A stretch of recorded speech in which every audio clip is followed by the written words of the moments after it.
దైవ మర్మములు. సహోదరుడు భక్త సింగ్ గారి యొక్క అనుభవంలో దేవుడు ఆయనకు బయలుపరిచిన దైవ మర్మములు.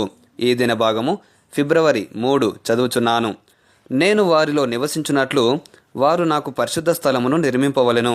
నిర్గమాకాండము 25వ అధ్యాయము 8వ వచనము.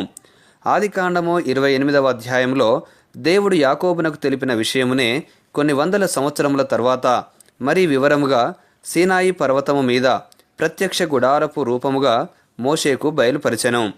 పర్వతము మీద మోషే అనేక విషయములను చూచెను. అందులో ఒకటి మహిమగల దేవుని ఇంటి దర్శనము. సీనాయి పర్వతముపై మోషేకు దేవుడు కనపరిచిన ఆ ఇల్లు ప్రస్తుతము దేవుడు నిర్మించుచున్న ఇంటి యొక్క ఛాయ మాత్రమే అని హెబ్రీ పత్రికలో చదువుచున్నాము. ధైర్యమును నిరీక్షణ వలని ఉత్సాహమును తుదమట్టుకు స్థిరముగా చేపట్టిన ఎడల మనమే ఆయన ఇల్లు అని అపోస్తలుడైన పౌలు హెబ్రీ పత్రిక 3వ అధ్యాయం 6వ వచనంలో చెప్పుచున్నాడు.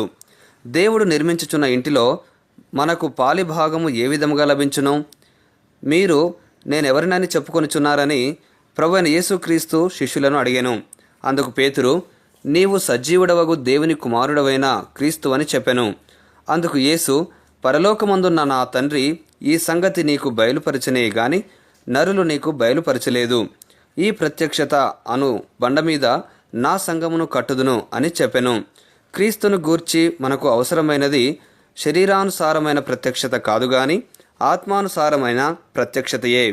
దైవిక ప్రత్యక్షతలో ఎంత ఎక్కువగా మనం ప్రభువును ఎరుగుదుమో అంత ఎక్కువగా దేవుని మందిర నిర్మాణమునకు అవసరమైన సామాగ్రిని సమకూర్చుదుము. ముగింపు మాటలు. నేటి దినవాక్యం ద్వారా ప్రభు మనలను ఆత్మీయంగా నడిపించి సహాయపడి సమృద్ధిగా ఆశీర్వదించునుగాక. ఆమెన్.